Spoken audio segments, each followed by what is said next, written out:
বিসমিল্লাহির রহমানির রহিম আলহামদুলিল্লাহি রাব্বিল আলামিন ওয়াসসালাতু ওয়াসসালামু আলা নবিয়িল আমিন ওয়া আলা আলিহি ওয়া সাহবিহি আজমাইন ওয়া বা'দ। আমরা আলোচনা করছিলাম যে আকীদা গ্রহণের নীতিমালা। আকীদা গ্রহণের নীতিমালা। নীতিমালা কেন করা হয় বলেন তো? যাতে হযবরল অবস্থা তৈরি না হয়। আল্লাহর প্রতিটি কাজ সুন্দর। তিনি সৃষ্টির ৫০,০০০ বছর আগেই নীতিমালা করছেন। কারে কি দিবেন না দিবেন, তাই না? ফেরেশতারাও, আল্লাহর ফেরেশতারাও কিন্তু মুনাজ্জাম ফি শুউনি। ওয়া ইন্না লানাহনু সাফুন ওয়া ইন্না লানাহনুল মুসাব্বিহুন। আমরা কাতারবন্দি হই। ওমা নাতানাজ্জালু ইল্লা বিআমরি রাব্বিক লাহু মা বাইনা আইদিনা ওয়া মা খালফানা ওয়া মা বাইনা যালিকা ওয়া মা কানা রাব্বুকা নাসিয়া। এর অর্থ হচ্ছে ফেরেশতারাও তাদের কাজে সুন্দর, আল্লাহর খাস বান্দারাও তাদের কর্মকাণ্ডে সুশৃঙ্খল। আল্লাহ তাআলা কি আকীদা পোষণ করতে হবে আল্লাহ তাআলার জন্য, বা আমাদের বিশ্বাস কী হবে, এটাও সুশৃঙ্খল জিনিস। নীতিমালা হলে আমরা এটা সুন্দরভাবে বলতে পারবো। যারা বেদাতি তাদের নীতিমালা হচ্ছে এমন কিছু নীতি তারা আবিষ্কার করে, যে নীতিগুলো হচ্ছে কুফরি মতবাদের সাথে সম্পৃক্ত। আর আমাদের প্রত্যেকটা নীতির সাথে দলিল সম্পৃক্ততা আছে। কোরআন এবং হাদিস ভিত্তিক আমরা নীতিমালাগুলি দিচ্ছি। একটাও আমরা কখনো বলি নাই যে এটা অমুক অমুক দার্শনিক বলেছে, এটা অমুক কালাম শাস্ত্রবিদ বলেছে, এটা বলিনি। আমাদের কথা হলো কাল আল্লাহু ওয়া কাল রাসূল ওয়া কাল আইম্মা কাল সালাফুস সালেহ। এটা হচ্ছে আমাদের নীতিমালা, মধ্যে আপনারা পাবেন ইনশাআল্লাহ। এই নীতিগুলোর কোনোটাই আপনি কোরআন সুন্নাহর বাইরে নিতে পারবেন না, সবগুলি কোরআন সুন্নাহ বেসড। এই জন্য আমরা অনেকগুলো নীতিমালা মাঝে মধ্যে উল্লেখ করবো। আপনি এগুলি দেখবেন যে কোরআন সুন্নাহ এগুলিকে হয় সমর্থন করতেছে সরাসরি, নইলে কোরআন সুন্নাহর ফাহওয়া বলে এটাকে, ফাহওয়া দ্বারা সাব্যস্ত। ফাহওয়া বুঝেন কিনা? দাবি দাবি দাবি দাবি। এটা হচ্ছে কারণ আপনারা জানেন যে কোরআন সুন্নাহ থেকে দলিল কয়ভাবে নেয় এখন তো? কোরআন সুন্নাহ থেকে মাসালা কীভাবে বের করে, কয়ভাবে বের করে? তিনভাবে বের করে, তাই না? একটা কি? একটা হচ্ছে বেফাহমিন নাস, নসের বুঝ দ্বারা। নস পড়লে বোঝা যায়। আকিমুস সালাতা বুঝছেন কিনা, না বুঝেন নাই? আতু যাকাতা পড়লে বুঝে আসে, তাই না? আচ্ছা, চাউলের মধ্যে সুদ হবে কিনা, কোরআন আসেনি, হাদিসে আসেনি, কেমনে বুঝছেন? ইল্লত। তো দ্বিতীয়টা হচ্ছে ইল্লাতুন নাস। কোরআন সুন্নাতে মাসলা বের করার তিনটে নীতি। একটা হচ্ছে সরাসরি নসান থাকবে, না হলে ইল্লাতুন নাস থাকবে, নাসের ইল্লত থাকবে, নাসের ইল্লত বর্ণিত হবে। বুঝে আসছে? ৩ নম্বর হচ্ছে হয় ফাহওয়ান নাস, ইল্লত নাই কিন্তু শরীয়তের মূল দাবিটা আপনি সংরক্ষণ করতে পেরেছেন। মূল দাবি কি? শরীয়তের মূল দাবি কয়টা বলতে পারবেন?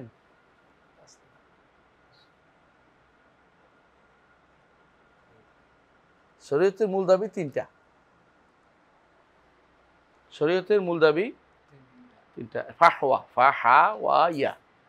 ফাহওয়া বলে, ফাহওয়া, হা হা হা, ঠিক আছে, তাই বড় হা হা, ফাহওয়ান নাস। আমি লিখে দিচ্ছি তাহলে বুঝবেন। ফাহওয়া,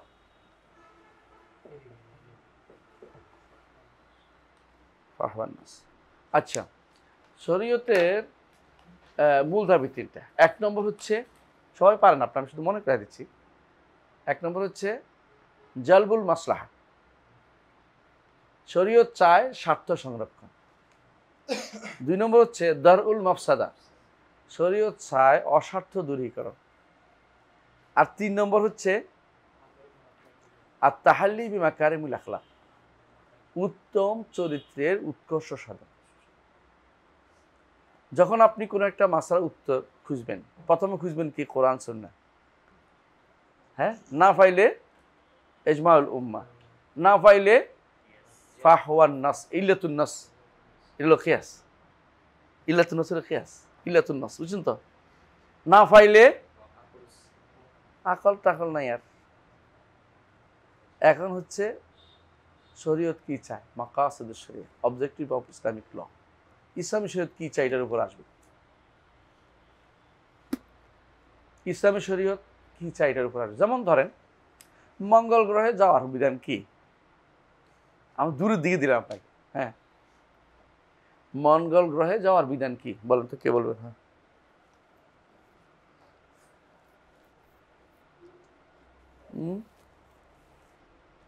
কে বলেন তো, জবাব দেন।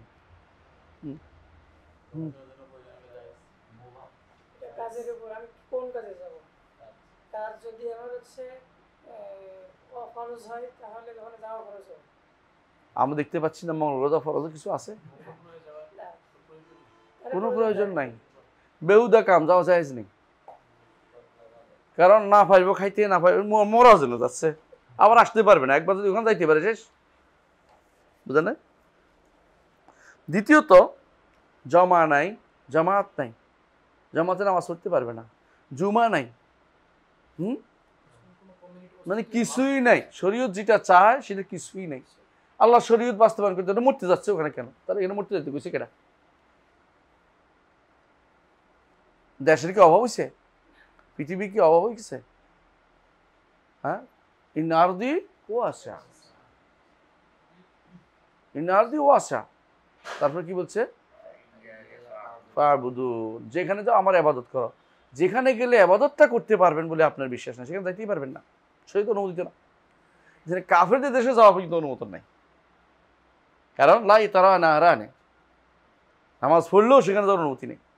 সেখানে আপনি এমন এক দেশে যাবেন যেখানে আপনি কোনো পানি পাবেন নজু করার জন্য, খুঁজি খুঁজি টাইম বের করবেন নাকি, কি জন্য যাচ্ছেন না, কোনো কাজ নেই।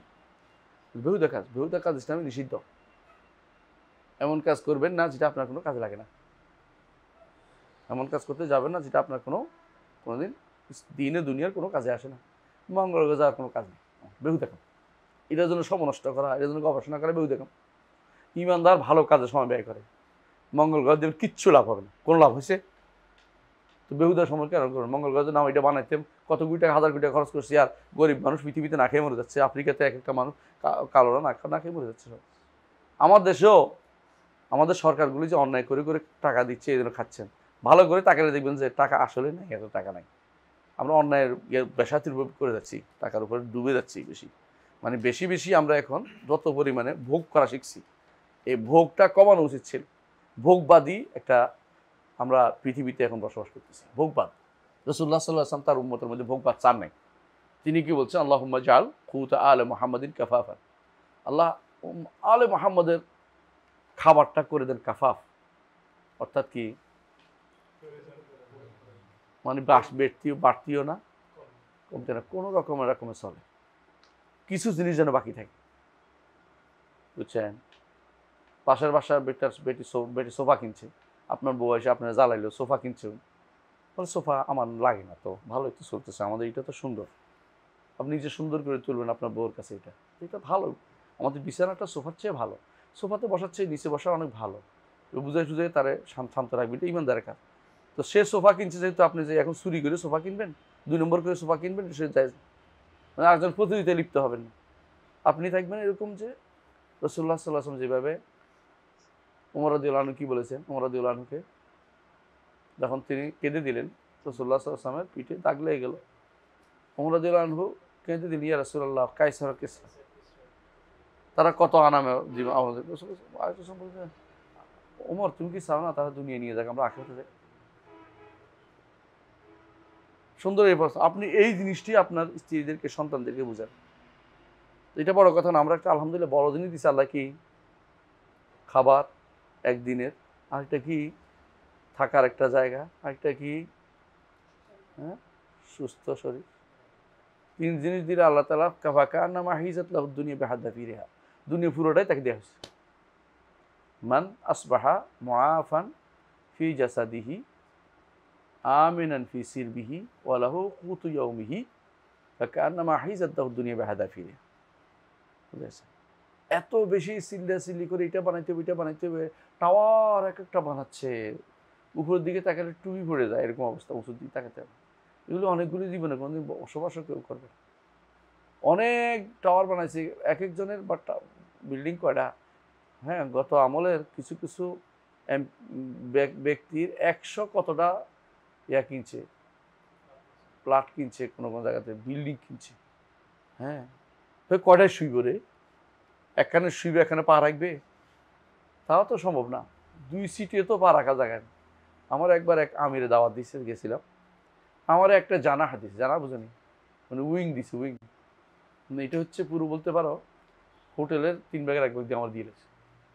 আমি রাতের বেলা ঘুমা দিই, ভয় লাগে আমার, আমি একা মানুষ, পুরো এই এলাকাটা এই উইংটা আমার দিচ্ছে, আমি এটা কী করবো? এটা আমি একা ভয় লাগে, আমি কি আমি আমার একটা সিট দরকার, একটা বাথরুম দরকার, শুনতে হে কী করছে আমার এই পুরো এলাকাটা একটু দিয়ে দিচ্ছে। আমি এটার মধ্যে এখন ওরা তো চিন্তা ভাবনা করে দিচ্ছে না, আমি এখন কী করি?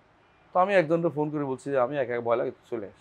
তুই কেমন ঢুকবো? তুই ঢুকে যাবি, কিছু কবি না, কারো প্রশ্ন করলে তো ভেজাল, তুই চলে আসবি, ওর ভয় লাগতেছে, তুই চলে আসতে হাতে। ও আসে ঢুকছে আর তুই এখানে ঘুমানো, ভয় লাগতেছে রাতের। তো ওরা বিনে বসায় উইংয়ে ঢুক শোয়াই দেয় ওই দিন। আমার একা একা ভয় লাগতেছে, এই সমস্ত জায়গায় আমি কী করবো এত বড় জায়গা দিয়ে? অনেক সময় আপনি দেখবেন যদি বেশি বয়সী হলাম তখন বলুন যে আসলে কোনো কাজে লাগছে না, কিন্তু যে ব্যক্তি পাগল, দুনিয়া পাগল, তার কাছে এটাও তার মন ভরবে না। সে তখন মনে করবে আমি এখানে যে আছি এটা সুন্দর জায়গা না, আমার জায়গাটা যদি হয়তো বনানি, হ্যাঁ ওর গোরস্থানে না, আবার বনানি যদি কোনো এমপি পাড়ায় যদি অথবা যদি কোনো অমুক জায়গায় হইতো, হ্যাঁ যেখানে ওটা তার কাছে, অথবা বেইলি রোডের একেবারে মন্ত্রী এলাকা, হ্যাঁ মিন্টু রোডে, তো এটা তার কাছে ভালো লাগতো। এরকম কিছু কিছু মানুষের চিন্তাধারা থাকে। হ্যাঁ, একজনে তার কবরের পাকা করছে, বাধাই করছে সুন্দর করে, সব কিছু রাখছে কবর ভিতরে, যে এইখানে তার কবর দিতে বলছে, তার সব কিছু ঠিকঠাক। ঘটনা হচ্ছে তার বিমানটা প্রশান্ত মহাসাগরে ব্লাস্ট হচ্ছে, বিমানও পাওয়া গেছে কিন্তু তার লাশটা পাওয়া যায়নি। তো কবরটা কোন কামে লাগছে? আমি খুলনা গেছি, একজনে বলতেছে এইটা অমুক সাহেব, নাম বলবো না, তার জন্য এক মাদ্রাসার সামনে এখানে কবরস্থান করছে। তো আমি চিন্তা করলাম মরার আগে কবরস্থান বানাইয়ে থুয়ে দিছে, সুবহানাল্লাহ, লোকটা তো ভালোই ছিল, কিন্তু এই কামটা করা ঠিক হয়নি। শেষ পর্যন্ত উনি ওখানে কবর দিতে পারে নাই। তো এটা উনি এইটুকু একটা কেন করতে গেলেন যে আমি অগ্রিম, আমাকে যেখানে হোক সাহাবায়ে কেরাম মৃত্যু চিন্তা কম করতেন। হ্যাঁ, একটা যেখানে ফজিলত আছে মদিনায় মরতে পারলে ভালো, এর বাইরে আর কোথাও কোথায় মারা যাবে এই নিয়ে অগ্রিম টেনশনের দরকার নেই। কবর তো একটা হবেই কোথাও না কোথাও, এত মরতে হবে এখানে বসে থাকতে হবে এমন চিন্তা ভাবনা করতে হবে না। মানুষের তো অনেক কাজ থাকে, কোথায় মরে যাবে কে সেখানে তখন হয়ে যাবে। কবরে টেনে টানাটানি তো চাইছে নাই। আমার দেশে কি হয়েছে, মরা মানুষ হলে সৌদি আরব থেকে কবরটা মানুষের টেনে নিয়ে আসে, কি জন্য আনে? দেশে আনলে আবার দেখতে চায় না কেউ, ভয়, ঠিক হুজুরে যাই এরপর জানাজা দিতে হয়। আমার বাপজান এখানে গেছে, রাতে একজন রাতে বেলা গেছে, ছেলেটা আমার বলছে, ছোটো আছিলাম, বলছে সরাই নিয়ে যাও রে, আমার মাকে বলতেছে নিয়ে গেছে, কারণ আমার নিজের ভয় লাগতেছে, কারণ বিদেশ থেকে লাশটা পাঠাইছি তখন ভালো ব্যবস্থাপনা ছিল না, শুকাইয়া একদম হাড্ডি হয়ে গেছে, তো চোখ ভিতরে ঢুকে গেছে, দেখলে ভয়ে কাপার মতো অবস্থা। তো এটা কেন আনছে, ওই যে যারা বিদেশে লোক পাঠায় ওদের আবার ফেরত পেলে কিছু টাকা পায়, কিন্তু এদের দেয় না। তো ওরা বলছে যে যদি ফেরত আনে কিছু টাকা দিবে, বলছি অল্প স্বল্প টাকা দিবে, ওরা একটা বড় অঙ্ক মারে। তো এই ওরাই লাশ আনার জন্য ব্যস্ত হয়ে পড়ে, বুঝে আসছে। আমি মদিনাতে একবার একজনকে পাইছি, সকালবেলা শুনছি ঝাড়ু দিচ্ছে, দেখছি আমার এলাকার এক গ্রামেরই। তো আমার বলছে হুজুর আমি তো চাকরি পাইছি এখানে, ঝাড়ু দেই মসজিদের সামনে, ভালো ভালো, এখানে থেকে রাখ, মদিনে মরতে পেলে তো লাভ। আমার ঘটনা হচ্ছে আমি যখন দেশে আসছি বলছে ও মরে গেছে মদিনাতে। তো আমি এদেরকে বললাম যে মদিনে মারা গেছে, লাশটা আইনেন না। এরা আমার কাছে রাগ করে চলে গেছে, কোনো উদ্দেশ্য আছে আমি যা যা ঠিক আছে আইনছে, এবার আর কেউ এটার কাছে যায় না, কারণ এটা তো অবস্থা পরিবর্তন হয়ে গেছে। শেষ পর্যন্ত সুবহানাল্লাহ এই টানাটানি করে কী লাভ হয়েছে, একটু মাটি ফেছে, তো মদিনায় মাটি ফেলে ভালো হইতো না তার জন্য। মদিনায় মারা গেছে, তো হক আসিল মদিনার মাটি, তুমি টেনে নিয়ে এসছো বাংলাদেশে কি জন্য? এই জন্য হাজিদের লাশ ফেরত দেওয়া হয় না, ওমরাকারীর লাশ ফেরত দেওয়া হয় না, এগুলো আনে না। কিন্তু এরা উম্মালদের লাশগুলো নিয়ে আসে, কি আনে কি লাভ তোমার? পিতা মাতা কাকে দেখানোর জন্য যে অবস্থা থাকে, তো দেখানোর মতো অবস্থা থাকে না। এগুলো বলতে চাচ্ছি কি জন্য, এই জন্য বলতে চাচ্ছি আমরা অতিমাত্রা কি হয়ে গেছি, বৈষয়িক হয়ে গেছি, এটা বলতে চাচ্ছি। আলাকুল হাল ফাহওয়ান নাস, বুঝছেন তো, শরীয়তের চাহিদা অনুসারে বুঝতে পারছি যে মঙ্গল গ্রহে যাওয়ার শরীয়তের চাহিদা না। হ্যাঁ, কোথাও রিজিক নেই, আর এখানে যাওয়ার শরীয়তের চাহিদা কিনা, চাহিদা চাহিদা, কারণ দলিল ফামশু ফি মানাকিবিহা ওয়া কুলু মিন রিজকিহি ওয়া ইলাইহিন নুশুর। আয়াতটা শুরুতে কি রে, এত পরেরটা আমিও পারি, আগেরটা কর।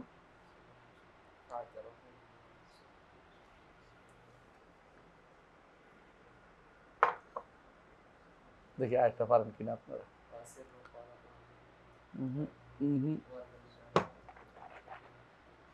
ওয়াল্লাযী জাআলা লাকুমুল আরদা যালুলান, এবার ঠিক আছে, বারাকাল্লাহু ফিক।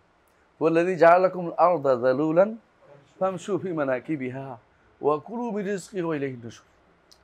রিজিক যেখানে এখানে বসে থাকবেন না।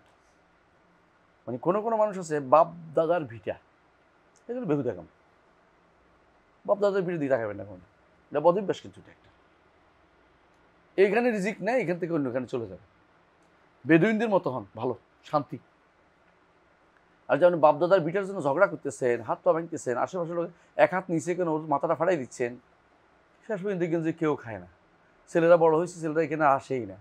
যেই জমি নিয়ে এক হাত নিয়ে আপনারা বাইরে মেরে ফেলছেন, ওই জমি কেউ খাওয়ার মতো লোকে নাই, দেখবেন যে গুগু ছড়তেছে জমির উপর দিয়ে। বেহুদা কাম এগুলো, আউযুবিল্লাহ। অর্থাৎ আপনি দেখছেন যে এখানে জনবসতি বেড়ে গেছে, সেখানে খালি ওখানে চলে যান। আল্লাহর দুনিয়া এখনো পরিপূর্ণ হয়নি, এখনো পরিপূর্ণ হয়নি। আপনি ঘনবসতি কোনো ভিতরে চিপা চাপার ভিতরে থাকতে বছর হই না। আমি বুঝাতে চাচ্ছি, আপনাদেরকে ইয়া শিখেন।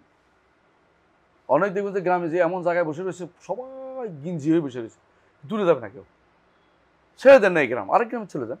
আপনি থাকতে হবে কিছু বাধ্যতামূলক কিছু, যেখানে কাজ করবেন বা যেখানে ভালো পাবেন, খালি জায়গায় চলে যাবেন। দেখবেন যে হয়তো এখান থেকে 10 গুণ জায়গা কিনে বেশি করে বাড়ি করে সুন্দর করে থাকতে পারতেছে শান্তিতে, পোলাবানি পড়ানোর ব্যবস্থা হতেছে। আর এখানে আপনি গিঞ্জি করে দেখতেছেন কি জন্য? বাপদাদার ভিড়া, পিছনের দিকে পিছু টান। এই পিছু টান আমাদেরকে অনেক কিছু ডুবায়। বেউ দেখাম পিছনে কোনো মূল্য নাই। যে যেখানে জীবন তো একটাই, এরপর তো আখিরাতের জীবন, দুনিয়ার জীবন তো একটাই, তাই না? সেটা তো আসার সুযোগ নেই। এখানে শান্তির সাথে একটু বড় জায়গা করে বাস করি। রাসূলুল্লাহ সাল্লাল্লাহু আলাইহি ওয়াসাল্লাম কি বলেছেন? সালাসুম মিন না উনওয়ান সাআদা, তাই না? মিনা সাআদা সালাসাতিন আরবা সালাস, কি রে? আল মারকাবুল হানি, মানে খুব ভালো বাহন। গাছটা যদি কোনো ভালো হয়, আরামদায়ক বাড়ি, একটা হলো হ্যাঁ ভালো স্ত্রী। হয়েছে তো তোর ভালো স্ত্রী, দুটো তো এখনো পাস না এখন, তাই না? কোনোটাই পাস না তোরা, এখন অপেক্ষা কর।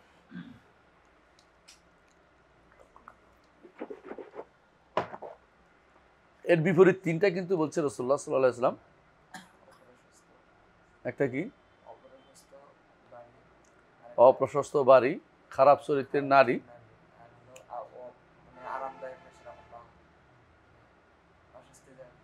অস্বস্তিদায়ক বাহন, সংকীর্ণ বাহন, বা যেটি জায়গা হয় না, কষ্ট হয়, ভালো না, এরকম। সালাসুম সাআদা, বুঝে নাই? সালাসুমিনা সাকাওয়া। যাই হোক, তো এইটা কিন্তু গুরুত্বপূর্ণ। সুল জার হলে তো মোটে, এটা আউযু বিল্লাহি মিন সুইল জার ফি দারিল মুকামা, হাদিসে আছে না? স্থায়ী অবস্থানে যেখানে স্থায়ীভাবে থাকবেন, এখানে সুল জার হলে থাকেন না, কষ্ট করে ঠেলাঠেলি করে চলে যাবেন দূরে। সে ভাই হোক, চাচা হোক, তো থাক, আপনিই থাকেন, আমি যাই। আপনি এটা অন্য জায়গা, ভালো জায়গা দেখে কিনে টিনে চলে যাবেন ওখানে। সবাই মিলে একসাথে থাকা জরুরি নেই, বাধ্যতামূলক কিছু নেই যে আমার ভাই বেড়াদের সবাই মিলে আসি, ডাক দিলে সবাই হাজির হইব, একসাথে খাই। আমরা এখন হানি ভাগ করি নেই, কেউ কেউ, এইটা যায় না, এটা হিন্দুদের কায়দা। 91 পরিবার ইসলামিক সিস্টেম হিন্দুদের পড়ে না, কথা বুঝছেন নি? 91 বুঝেন না? এক অন্নপতি, মানে এখনো অন্যর মধ্যে এক হয়ে গেছে। হ্যাঁ, জয়েন্ট ফ্যামিলি বলে, এটা ইসলামের অনুমতি পড়ে না। জয়েন্ট ফ্যামিলি যে কত খারাপ, দুদিন ধরে এক মহিলার উত্তর দিচ্ছি জয়েন্ট ফ্যামিলি কার, এত খারাপ অবস্থা। কাকে কি বলবো, অপকর্ম করে ভরাই ফেলছে তার জামাই জয়েন্ট ফ্যামিলির ভিতরে। এখন কি করবে এটা? তো জয়েন্ট ফ্যামিলি থাকতে গেছে কেটা? জয়েন্ট ফ্যামিলি শরীয়ত অনুমতি জিনিস না, বুঝছেন? আলাকুল্লি হাল, যেটা বলছিলাম, তাহলে যে কথাটা বলতে চাচ্ছিলাম সেটা হচ্ছে কি, কেন আমরা সব কিছু সুনির্দিষ্ট নিয়মের ভিতরে চলবো, বুঝে আসছে কথাটা? শরীয়ত অত্যন্ত সুশৃঙ্খল, শরীয়ত অত্যন্ত সুশৃঙ্খল। প্রতিটি কাজকেই ইসলামী শরীয়ত অত্যন্ত সুন্দরভাবে সাজাইছে। আপনি আশ্চর্য হবেন, ইসলামী শরীয়তের যে সাজানো, মাসাইল দিক থেকে সাজানো, আপনি কোনো হিন্দুদের পাইবেন, বৌদ্ধদের পাইবেন, এমনকি খ্রিস্টানদের পাইবেন, ইহুদিদের পাইবেন। তো যারা আমাদের উপরে আক্রমণ করে, তো আশ্চর্য হয়ে যায় মাঝে মধ্যে আমি, সুবহানাল্লাহ। বানা বাইতাহু বিল কাওয়ারির ওয়া ইউরশিকুনা বিল হিজারা, নিজের ঘর বানাইছে কাঁচের, আর আমার সীসাডালা প্রাচীরের মধ্যে পাথর মারে। বুঝলেন? নিজের ঘর কাঁচের। হিন্দু, বৌদ্ধ, খ্রিস্টান, ইহুদি এদের কি ঘরের কিছু অতিরিক্ত কি আছে? কিছুই নেই। শরীয়ত বলতে কিছু নেই, বানানো শরীয়ত চলে। তালাকি সিস্টেম জানে না ইহুদিরা, তো হিন্দুরা তো এই খ্রিস্টানরা তালাকি সিস্টেম নেই, হিন্দুদেরও নাই, বৌদ্ধদেরও নাই। বানি ইয়াজিরা বলে এটা শুনে, রাষ্ট্র একটা বানাই দিলে এটা শুনে, নিজেরা কোনো দিতে পারে। আমাদের প্রত্যেকটা জিনিস, বাথরুম সারার নিয়ম পর্যন্ত আমার নবী আমাদের বলে দিচ্ছেন।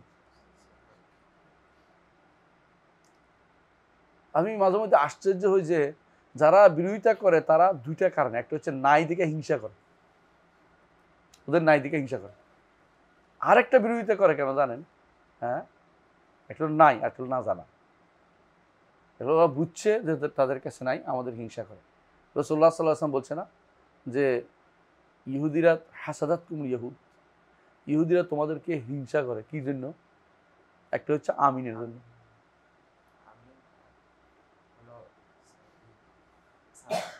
সালাম হিংসা করে তারা। কারো কোনো কোনো জাতির সালাম হচ্ছে লানত। চিটাং গেলে তো আপনি দেখবেন যে লানত দিয়ে শুরু করে। হ্যাঁ, কি বলে চিটাং ভাই আসেনি কেউ? কিরে কি দিয়ে শুরু করে? দেয়ালে আবদানি আছে না, বলে না? খারাপ না এটা, জিনিসটা বলতে ভালো নেই। সালাম হল লানত। শব্দটা উচ্চারণ করতে খারাপ লাগছে, উচ্চারণ করতেছি না, ও বুঝে আর কি, যেটা বলতে চাইছিলাম। হ্যাঁ, কথাটা ভালো। আমাদের শেখপাড়ার একটা গালি আছে, এটা আরো খারাপ, জানোস তো? স্যার এরে ভালো করে এটা দেন, এই শব্দটা উচ্চারণ করতে পারবো না মুখ দিয়ে, কারণ সে শোনে না কেন, এই জন্য। শব্দটা খারাপ না? খুব খারাপ দেখুন শব্দ। তাহলে আপনার কথার ভাষ্যটাও সুন্দর হইতে হবে। ইসলাম কিন্তু মানুষকে তার বাক্যটাও সুন্দর করে দিয়েছে। সুবহানাল্লাহ। খারাপ বাক্য ব্যবহার ইসলাম অনুমোদিত না। আমার নবী জীবনে কোনোদিন কোনো খারাপ শব্দ উচ্চারণ করেন নাই। আল্লাহর কোরআন বাথরুমটাকে বলছে গায়ত, নিচু এলাকা, নিচু জায়গা, মানে ভালো জায়গা না এটা আর কি, এটা বলছে। গায়ের শব্দ তো নিচু এলাকা।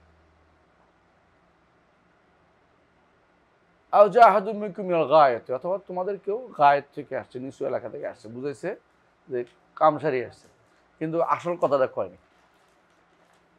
এই কারণ এটা কোরআনে জায়গা পাওয়ার জায়গা না আর কি, এই জন্য জায়গা না, এটা কোরআনে জায়গা পাইতে পারে না শব্দটা, এই জন্য কোরআনের জন্য আল্লাহ তাআলা মুখ এটা আনেন নাই আমাদের, তার ইয়া দিয়ে আল্লাহ তাআলার বাণী দিয়ে এটা আসে না, তার শান এটা আসে না। এই জন্য মুহাম্মদ রাসূলুল্লাহ সাল্লাল্লাহু আলাইহি ওয়াসাল্লাম হাইয়ুন অত্যন্ত লজ্জাশীল ছিলেন, কুমারী মেয়ের মধ্যেও বেশি লজ্জাশীল ছিলেন তিনি, এই জন্য তিনি এই সমস্ত শব্দ কখনো মুখে আনতেন।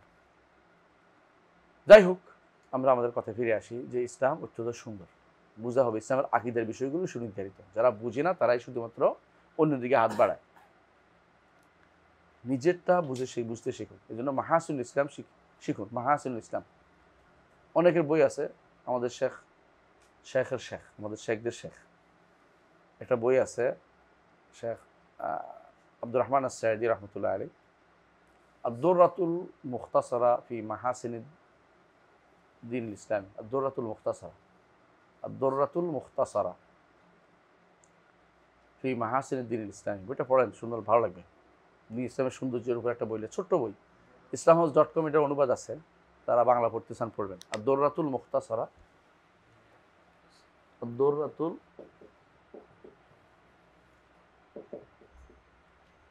মুখতাসারা ফি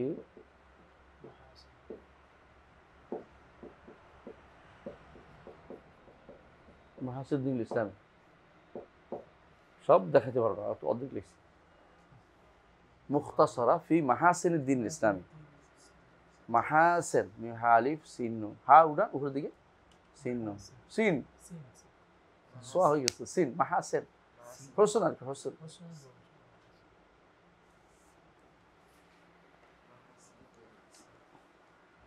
আরেকটা বই আছে আমাদের শেখ আমিন সাংকিতি রহমতুল্লাহ আলাইহি, শেখ আত্মনিও আমাদের শেখদের শেখ আমিন সাংকিতি রহমতুল্লাহ, তারা বলছে আল ইসলাম দ্বীনুন কামিল।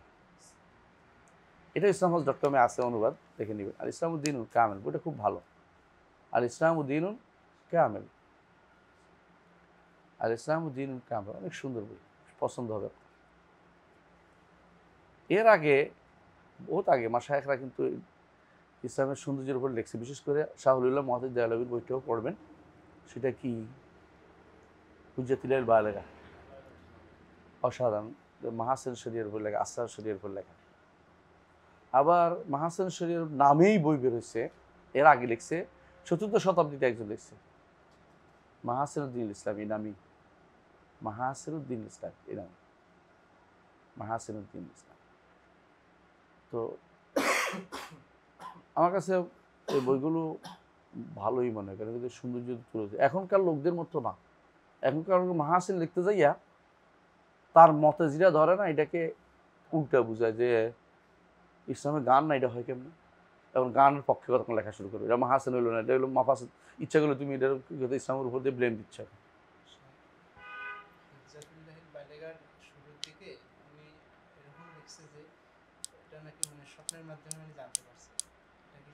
কোনটা?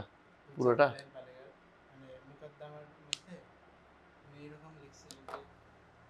স্বপ্নের মাধ্যমে উনি বা এরকম কোনো কিছুর মাধ্যমে জানতে পারছে তার এটা লেখা আছে ইসলামের সৌন্দর্য নিয়ে। লেখা উচিত হতে পারে, তো মানুষের স্বপ্নে দেখে না কোনো, এটা অসম্ভব কিছু না। তো স্বপ্নে তো ভালো জিনিস, ইমানদারের স্বপ্ন তো ভালো, ভালো কাজের জন্য স্বপ্ন দেখে তো ভালো, দেখতেও তো পারে। আমি অস্বীকার করলে গুণ হইব না।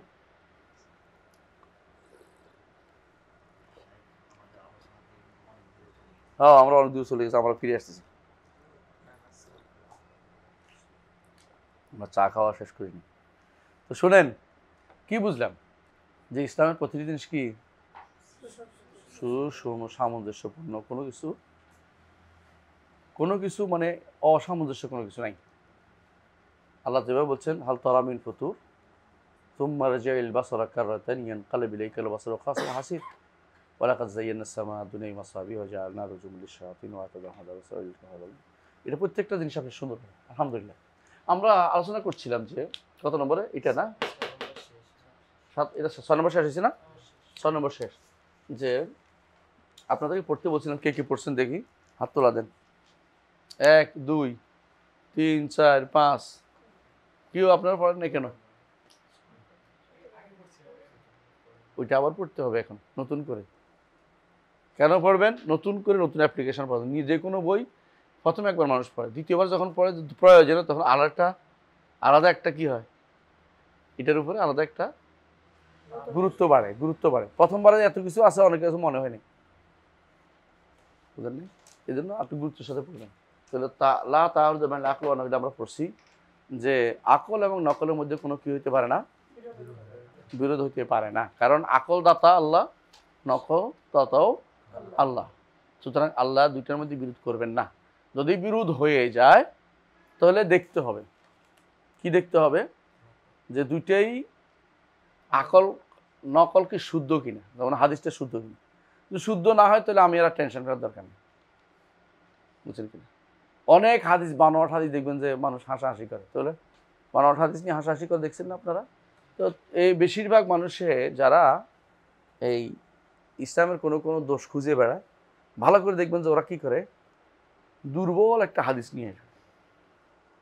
এই হাদিস এনে কেউ যে ইসলাম এটা কইছে, তা আমরা ধরুন এটা তো হাদিস, এটা শুদ্ধ না, কিন্তু শুদ্ধ আমি তো বুঝি টুঝি আছে তো, মানে তারা এই জন্য ইসলাম হাদিস বানাইছে, দুর্বল হাদিস বানাইছে তারা কিন্তু, অথবা দুর্বল হাদিস প্রচার করছে তারা, কিন্তু আমাদের জন্য কি করছে, ক্ষতির কারণ হচ্ছে, ইসলামের জন্য ক্ষতির কারণ করছে, বুঝছেন তো? তো দেখবেন যে দুটাই শুদ্ধ কিনা, দুটাই কাছারি কিনা, দুটাই শুদ্ধ কিনা, এটাই কথা। এবং কোরআনের ব্যাপারে তো কাছারি কোনো ব্যাপারই না, কিন্তু তখন দেখবেন যে আমার বুঝটা শুদ্ধ কিনা, আমার বুঝটা কাছারি কিনা। কোরআন তো কাছারি, কোনো সন্দেহ নেই। হাদিসও ধরেন, হাদিসটা শুদ্ধই হইল এবং আকলটাও কি কাছারি পরিণত হইল, তখন আমার দেখতে হবে আমার বুঝটা শুদ্ধ কিনা। কোত্থেকে? কোরআনের নসের ক্ষেত্রে, হাদিসের নসের ক্ষেত্রে। কারণ কখনো কখনো নসের যে ভাষ্য, এটা আমাদের কাছে স্পষ্ট হয় না, পরে অনেক পরে এসে স্পষ্ট হয়।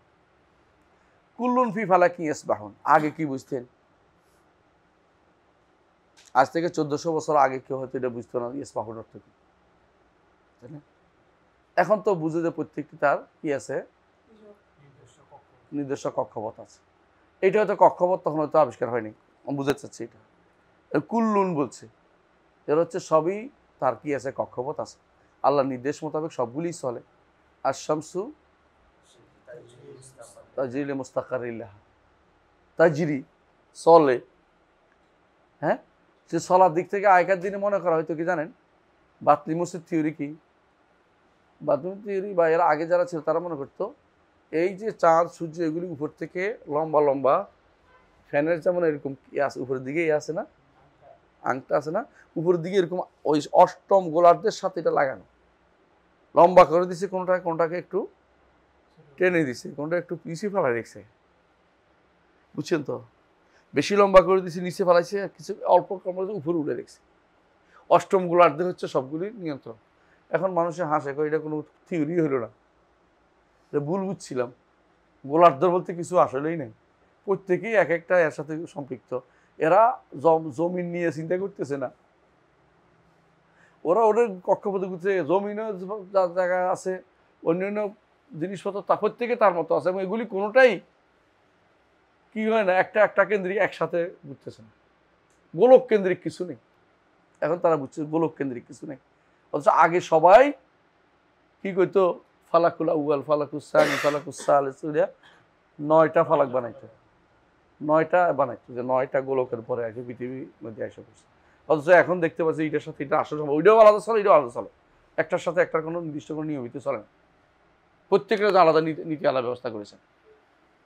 আমি কেন বললাম যে আকলের যদি বিরোধ কি করতে হবে, আকল আর নকলের প্রথমে নসটা শুদ্ধ কিনা দেখতে হবে।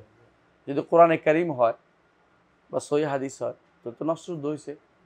এরপর দেখতে হবে আকল যদি কোনো অকাট্য ধরা হয় আগে প্রথমে, তারপর বলছি এটা। তারপর যদি দেখেন যে নসটা দুটাই অকাট্য, তোর আকলকে সন্দেহ করেন, আকলের বুঝের মধ্যে ভুল আছে কোথাও। আর অকাট্য নয়, এটা মোহতামেল, অর্থ এটা হইতে পারে, এটাও হতে পারে, তাহলে আপনি এই দুইটা বিরোধ লাগাই দিবেন না, কারণ দুইটার মধ্যে দুইটা মোহতামেল একটা, আর কাতির মধ্যে কোনো বিরোধ হয় না, দুটার মধ্যে কোনো বিরোধ হতে পারে না। এরপর যদি দেখেন যে না আমার আকলটা আমি অকাট্য ধরছি, এটা ভুল ধরছি, যদি দেখেন যে দুইটাই অকাট্য, তখন আকল যে অকাট্য ধরছিলাম এটা ভুল ধরছি, আমার আকলের কোথাও কি আছে, ঘাটতি আছে, আকলের কোথাও কি আছে, ঘাটতি হয়েছে, যেটা আমার বুঝতে পারছি না। তখন দেখবেন যে খুঁজে আপনি ভালো করে পাবেন যে এই অকাট্য আপনি বলতেছেন, কিন্তু অনেকে অকাট্য মনে করেনি। কারণ আপনি দেখবেন যে যারা আকল নিয়ে বেশি বাড়াবাড়ি করেছে এরা কারা, দার্শনিকরা দেখবেন যে কেউ বেশিরভাগই, অথবা বলতে পারেন যে শতকরা 90% একে অপরের মতের সাথে মিল হয়নি।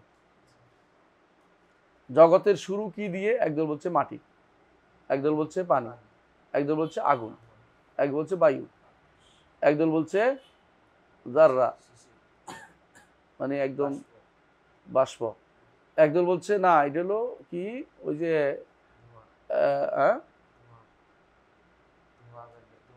ধোঁয়া, একদল বলছে ধোঁয়া, দোকান।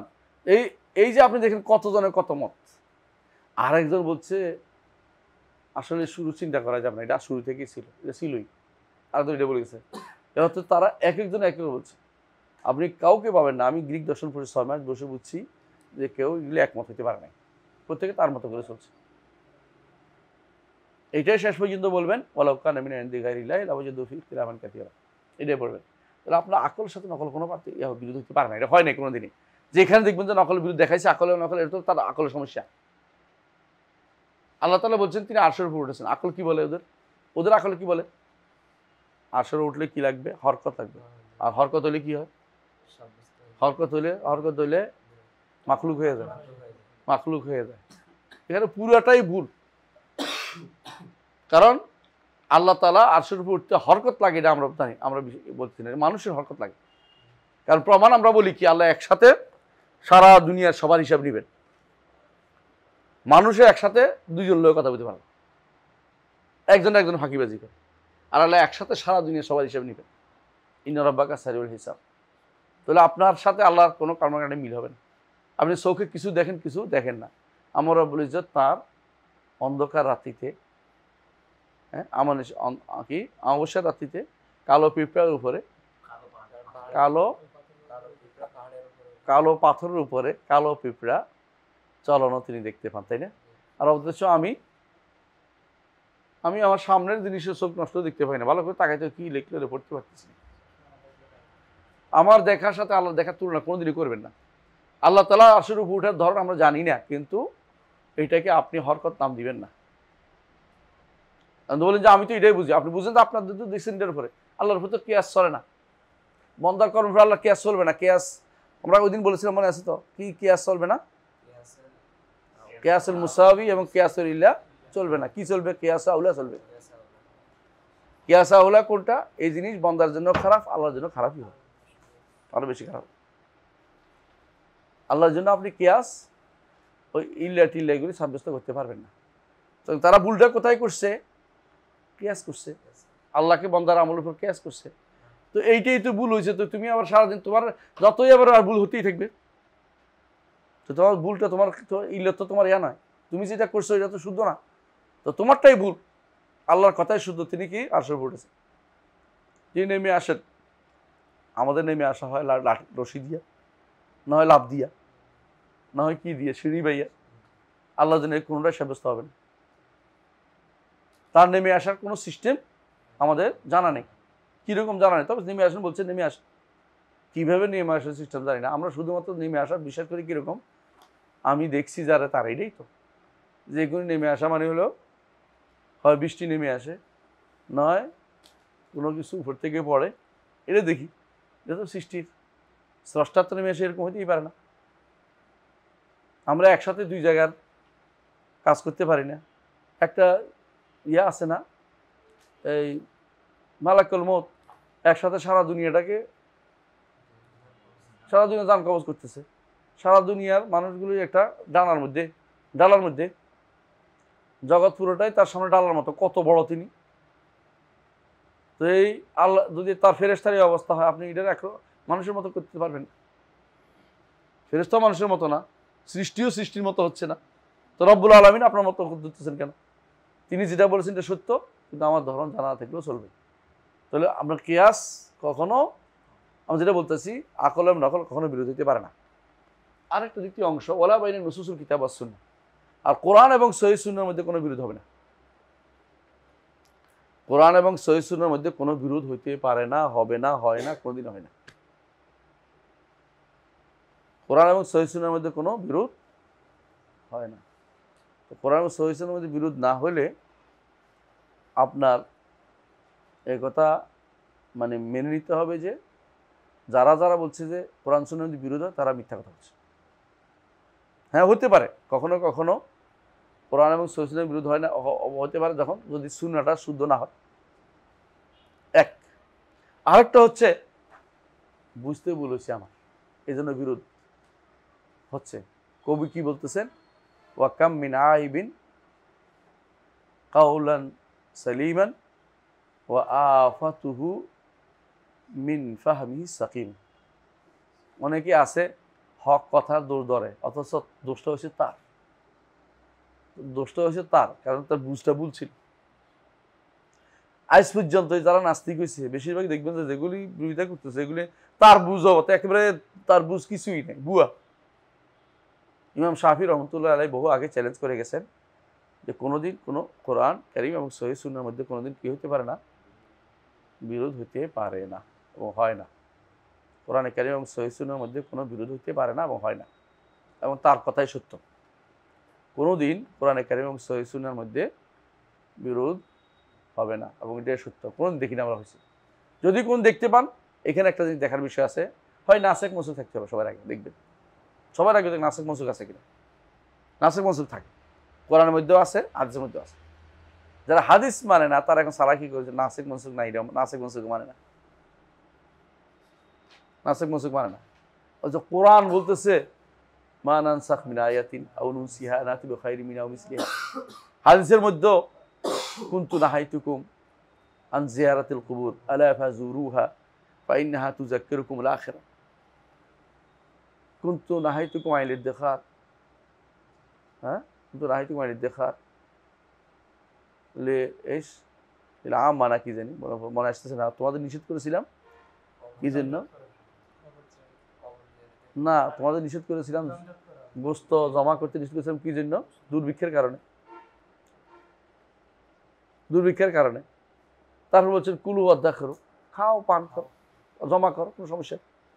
নাসেক মসুক আছে, নাসেক মসুক ছিল না তা না, সবসময় রাসূলুল্লাহ সাল্লাল্লাহু আলাইহি ওয়াসাল্লাম হাদিসেও আসছে, কোরআনও আছে। কোরআনে 2 রকম হুকুম আছে, কোনো বহু আয়াত আছে মানসুখ। নামাজ কোরআনের বই আছে ইবনুল জাওজির, এবং হাদিস নামাজ হাদিসের বই আছে, নামাজ আখবার ইবনুল জারবারির বই আছে, নাওয়াসিফুল আখবার ইবনুল জারবারি, জারবুরি, জিম আইন বা রা ইয়া কি আর একজন নাম ইবনুল জারবারি, না বহুত আগে, বহুত আগে। হাজেমির আছে, হাজেমির আছে, আর নাসিখ ওয়াল মানসুখ মিনাল আখবার, হাজেমির আছে, হাজেমির।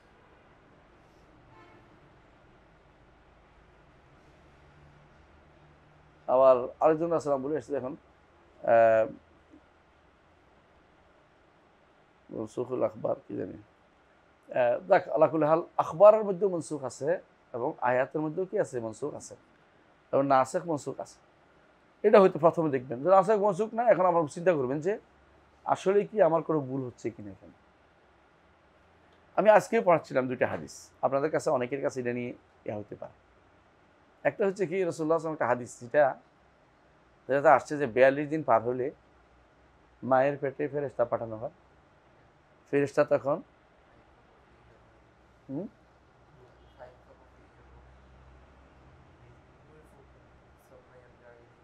তারপর কি করে, তারপর এটা কি ওখানে 43-এর পর 120 দিনের পরে এই হাদিসে একসাথে করে ফেলে হবে না। সুবহানাল্লাহ, এই হাদিসের তাদবিক দিতে যাই এখন মুহাদ্দিসরা বহুত বেজারে আসত, কারণ এখন ডাক্তাররা বলে 40 দিন পরে একটা কি আসে, তার মধ্যে একটা জীবনী শক্তি আসে। এইটার মধ্যে এই জীবনী শক্তিটা স্থিতিশীল জীবন না, এটা হলো অর্থ। কারণ এরপরে ইউনফাকু ফিরুটা পরে কথা আসছে, এর অর্থ হলো এইটা হলো এটা কি প্রসিড হতে দিবে কিনা নাকি ফেলে দিবে, বীর্য কি পরের ধাপে যাবে কিনা। কারণ সব বীর্য তো সন্তান হয় না, এইটা হচ্ছে এটা কি কাজ করতেই দিবে কিনা, ওই জায়গায় চলবে কিনা, কর্মঠ হবে কিনা, কথা বুঝছেন কিনা। এটা তাহলে একটা হচ্ছে স্থিতিশীল জীবন, এটা পরে। আর এটা হচ্ছে এইটা থাকার মতো একটা জিনিস, কাজ করার মতো তার অবস্থান তৈরি হবে কিনা, এবং সেটাই শুদ্ধ হাদিস এভাবে অর্থ করতে হবে। কারণ সেখানে উল্লেখ আছে এরপর এটা এরপর আব্দুল্লাহ বিন মাসউদ বর্ণিত হাদিস এটা যে 40 দিন এটা থাকে, 40 দিন এরপরে তার মধ্যে ওইটাও এরপরে আসছে। বোঝা গেল ওইটা হলো স্থিতিশীল জীবনের জন্য, আর এটা হলো অস্থিতিশীল। এটা হলো শুধুমাত্র সেটাকে প্রসিড করবে কিনা, কারণ যে কোনো জিনিস প্রসিড করার জন্য একটা জীবন লাগে। আপনি একটা মাটিরে ইচ্ছা করলে প্রসিড হবে না, বৃষ্টি পানি পড়লে প্রসিড হচ্ছে, আবার গাছ হলে এটা একটা বিশাল মহির হচ্ছে। তো মানুষ মায়ের পেটে যাওয়ার পরে 42 দিন পরে এটা কাজে লাগবে কি লাগবে না, এর মধ্যে শিক্ষিত হয়ে যায়, থাকবে কি থাকবে না, হয় হবে না হবে না, বুঝে আসছে। এই জন্য আগেকার আলেমরা বলতো যে 120 দিন পরে সন্তান ফেলা যায় না, কারণ স্থিতিশীল জীবন চলে আসছে এই জন্য। আর যে এখন আমরা বলি, এখনো বলি যে 42 দিন পরে ফেলা যায় না, কারণ এটা প্রসিড হচ্ছে, আপনি প্রসিড বন্ধ করে দিন কেন, এটা সামনে এগুচ্ছে, এটা ভালোর দিকে যাচ্ছে। এবং প্রত্যেক পর্যায়ে ফেরেশতা বলে ইয়া রাব্বি নুতফা, ইয়া রাব্বি আলাকা, ইয়া রাব্বি মুদগা। প্রতিবারে আল্লাহ বলেন সামনের দিকে চলো, এটা সামনে আগায় দাও। যখন সেটা 120 দিন শেষ হয়ে যায় তখনই ফাইয়ুমারু বিআরবা'i কালিমাতিন, যে 4টি জিনিস আগে নির্ধারিত হয়েছে লেখা হয়। কি কি? রিজকুহু, আজালুহু, আমালুহু, 3টা হলো আও শাকিউন আম সাঈদ। 4টা জিনিস যেগুলো 4টা জিনিস লেখা হবে। এরা 4টা জিনিস আগে লেখা ছিল না, আছে, অর্থাৎ এইখানে লেখা হবে এখন তার জন্য স্পেশালি। দ্বিতীয়বার জীবনব্যাপী বাজেট এখানে নির্ধারিত হবে তার জন্য। একটা ছিল সর্বব্যাপী বাজেট, বিরোধ নাই, কিন্তু কিছু মানুষ হঠাৎ করে বলে বিরুদ্ধে, এই কেন 42 দিন আর 120 দিন কেমনি মিলাবেন, হাই হাই হাই হাই। তো তুমি তো বুঝে তো বলেছে, তুমি ভালো করে দেখো যে 42 দিন বিশেষ কি করা হবে, দুটো ভিন্ন ভিন্ন দিন বলা হয়েছে, দুইটার মধ্যে ভিন্ন ভিন্ন দিন বলা হয়েছে, দুটো একদিনই বলা হয়নি। যে 42 দিনটা বলা হয়েছে এটার সাথে 120 দিনে যেটা বলা হয়েছে এক না। তাহলে এইটার প্রক্রিয়া চলমান প্রক্রিয়া। আরেকটা হচ্ছে স্থিতিশীল জীবন কখন আসে। 120 দিনের পরে সন্তান অবশ্যই একটা স্থিতিশীল জীবনে চলে আসে, বুঝে আসছে। এরপরে কোনোটা যদি কোনো অঙ্গ অপূর্ণ থাকে, যে অপূর্ণ নিয়ে আসবে, কমতি আসবে, ভিন্নভাবে পুরাবে, আল্লাহ ফরত করে পুরাই দিবেন, কিন্তু তখন থেকে এটা একটা কি মানুষ আকারে থাকে। এই জন্য আমরা অনেককে বলি, যারা বলে যে এটা তো পূর্ণ হয় না, দেখছি এটা দিয়ে ওইটা দিয়ে, আমরা যেটা আসতে দাও দুনিয়াতে, মারা জায়েজ নেই। বলে এটা অপূর্ণ হবে, এটা আসতে দাও, দুনিয়াতে আসে মরে গেলেও তোমার সমস্যা নেই, তুমি এটা মেরে ফেলতে চাচ্ছ কেন? এটা মেরে ফেলতে কোনো কারণ নেই। দেখা গেছে অনেক সন্তান যেটা মরে এই দুনিয়াতে আসছে, হরদম সে সুন্দর চলতেছে। আমি গত শুক্রবারে এখানে গেলাম চাঁদপুরে, বলতেছে এই ছেলে মায়ের পেটে থাকতে সবাই বলছে যে এই ছেলে মাথা ব্রেন নেই, কিলো নেই। এই ছেলেটা আমরা জিজ্ঞেস, তোর নাম কি, এটা তো কোরআন হাদিস কোনটা শিখছো, হাদিস এটা শিখছো, তাই তো সবাই পারে, তো ব্রেন তো ঠিক আছে এখন, বুঝলেন? কয়টা ব্রেনে কিছু নাই, তারা কিটা পরীক্ষা করে দেখছে ব্রেন হয়নি, কত কথাই তো বলে ডাক্তার। সব পণ্ডিতগুলো তো হয় না, কখন আল্লাহ তারা কন্ট্যাক্ট করে দেবে না, সব জানতে পারা জরুরি না। তারা মেরে ফেলতেছেন কিছু মায়ের পেটে। এই জাতীয় জায়গাতে আপনি জোর করে এটাকে মেরে ফেলার কোনো নিয়ম নাই। আসতে দেন, দুনিয়াতে আসতে দেন, দেখা যাবে। আগেও তো মানুষ দুনিয়াতে আসছে না, আপনি দুনিয়াতে হঠাৎ করে অগ্রিম মারি ফেলার চিন্তা ভাবনা করছেন কেন? এগুলো আকলের কাজ। আমার মানে চার দক্ষিণে যাও মানতেছি না এটা আর কি।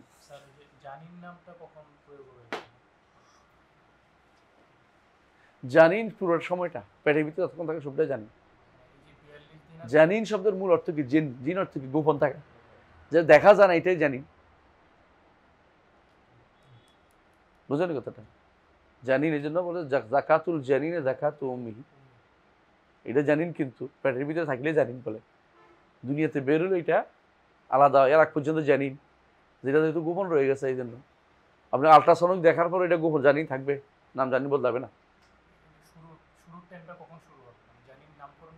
এটা 42 দিন পর থেকে শুরু হবে। না 42 দিন পর থেকে কারেন্টে প্রসিড হচ্ছে এখন, কিন্তু এটা কাজের দিকে যাচ্ছে। কিন্তু এটার মধ্যে রূপ হুকা, যেটা স্থায়ী মানে স্থিতিশীল যে রূপ হুকা, এটা হলো 120 দিন পরে, এটা কাজ করতে দিচ্ছে না আল্লাহ তাআলা। যেটা স্থিতিশীল রূপ, এটা 120 দিন পরে আসে। ওলা ভাই নসুল কিতাব, কোরআন সুন্নাহর মধ্যে কোনো বিরোধ নাই। আপনি কিয়ামত পর্যন্ত বের করতে পারবেন। ইমাম শাফিঈ চ্যালেঞ্জ করে গেছে বহুত আগে, তো কোরআন সুন্নাহর মধ্যে বিরোধ হয় না। শর্ত হচ্ছে আপনার দুইটাকে হয় নাসিখ মানসুখ দেখবেন, অথবা শুদ্ধ অশুদ্ধ দেখবেন। কোরআন তো আর শুদ্ধ অশুদ্ধ বিষয় না। আর অথবা দেখবেন 3 নম্বর কি দেখবেন, বুঝটা, আপনার বুঝ ঠিক আছে কিনা। আপনি যদি কোনো নস এবং জাহের মধ্যে আপনি যদি কোনো বিরোধ তৈরি করেন, তো ঠিক না। নস আর জাহের বিরোধ বুঝেন কিনা? নস বুঝেননি। কোনো কিছু একটা জিনিসের জন্য নিয়ে আসা হয়েছে, আর আপনি কি করছেন, অন্য একটা জিনিস বুঝছেন একটা শব্দ দিয়া। এখন দেখতে হবে যদি কোনো যেটা নিয়ে আসে এটার সাথে যেটা বুঝছেন এটার বিরোধ হয়, তো আপনার অবশ্যই যেটা নিয়ে আসে এটা ধরতে হবে। নস এবং জাহেরের মধ্যে যেখানে বিরোধ হয় না, সেখানে আপনি মোতাশাবাহর মকার মধ্যে বিরোধ তৈরি করবেন কি জন্য? আরো অনেক দূরের ব্যাপার। আসেন এরপর 7 নম্বর হচ্ছে যেটা আজকের পড়া, লা নাসখা ফিল আখবার ওয়া লা ফি উসুলুদ্দিন। লা নাসখা ফিল আখবারি ওয়া লা ফি উসুলুদ্দিন। আখবার এবং উসুলুদ্দিনে কোনো কি নেই, নাসখ নাই।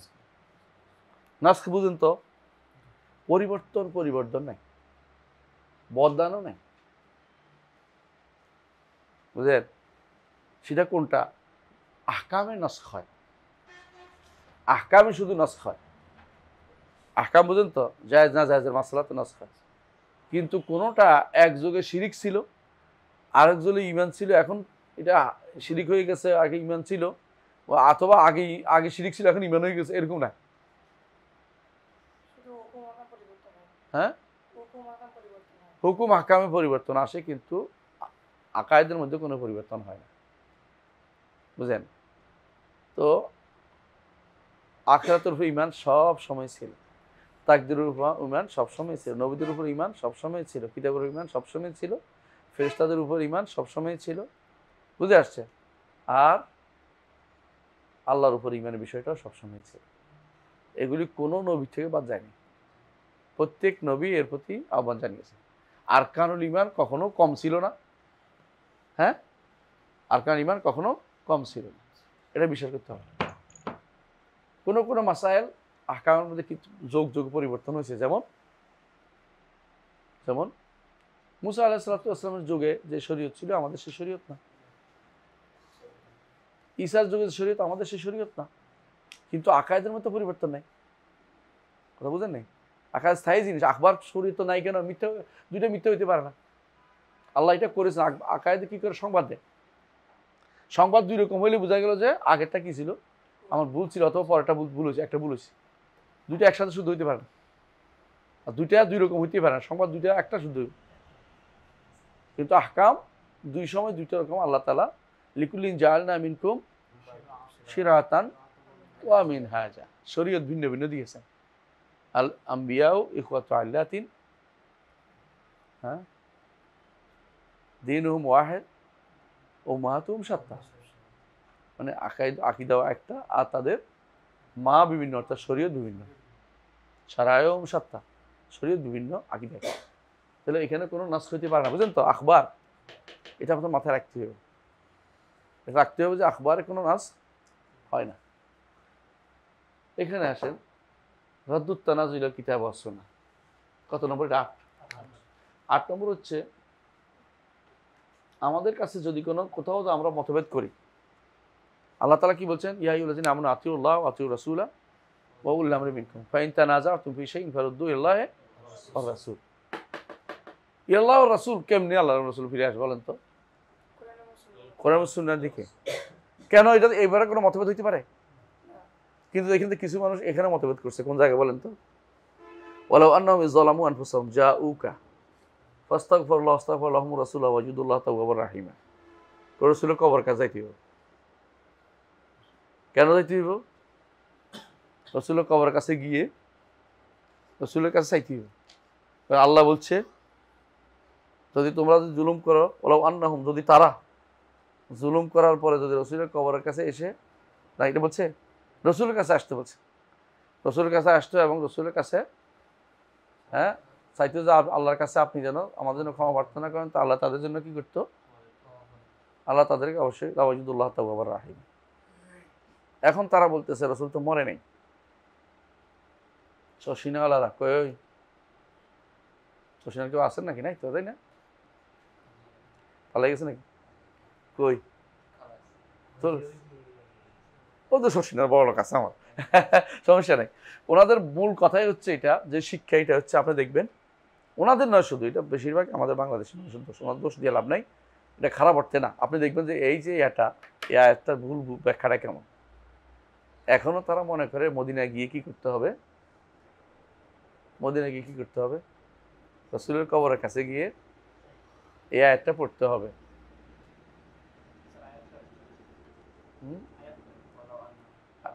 আরেকটা হচ্ছে যে ওয়ালাউ আন্নাহুম ইযলামু আনফুসাহুম জাউকা ফাস্তাগফিরুল্লাহ ওয়াস্তাগফার লাহুমুর রাসূলু লাওয়াজিদুল্লাহ তাওয়াবার রাহিমা। এটা কেন আসছে এটাও বুঝে না, এটা আসছে মুনাফিকদের সামনে। রাসূলের যুগে যারা মুনাফিকি করতো তাদের ব্যাপারে আসছে, যে মুনাফিকরা যদি কোনো আল্লাহর কাছে ক্ষমা চাইতো আর আপনার কাছে বলতো আল্লাহর কাছে আপনি ক্ষমা চাইতেন তাদের জন্য, আল্লাহ তাদের তওবা কবুল করতো। এটারে এখন তারা বানাইছে নিজেদের উপরে, বলছে যে রাসূলের কাছে আসতে বলছে, এবং তারা সুন্দর করে বানাই বলে, শশিনা ছাড়া অন্যরাও বলে, কি বলে? ইয়া রাসূলুল্লাহ, আল্লাহ তাআলা দুনিয়ার জীবনে আপনার কাছে আসতে বলছে আমাদেরকে, আমরা তো দুনিয়ার জীবনে আসতে পারিনি, এখন মরার পরে আসছি, আপনি আল্লাহর কাছে আমাদের জন্য ক্ষমা চান। বুঝছেন?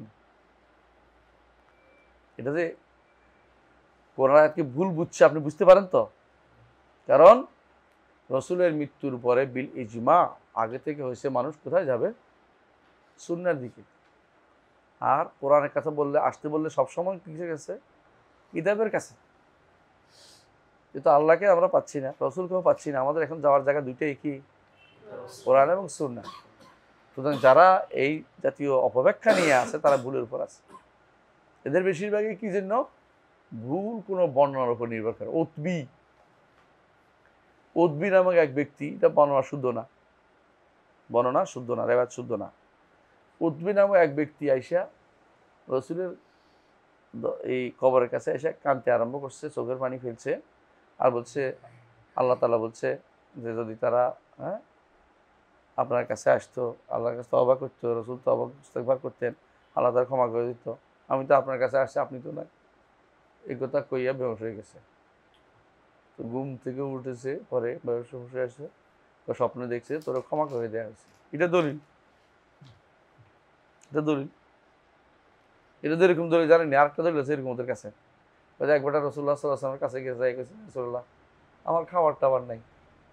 তো বেহুশ হয়ে গেছে, ঘুম থেকে উঠে দেখে হাতের মধ্যে রুটি। সুবহানাল্লাহ না? অপেক্ষা কর, এটা আসল ঘটনা কি জানিস? এরকম বেহুশ হয়ে গেলে আরব যাও কিছু একটা দেয়, খাওয়া দাওয়া খাইতে পারে না। কেউ রুটি হাত ধরাই দিচ্ছে, আর এটা মনে করছে ঘুম থেকে উঠে রসুল তার রুটি দিছে, রুটি দিয়ে গেছে।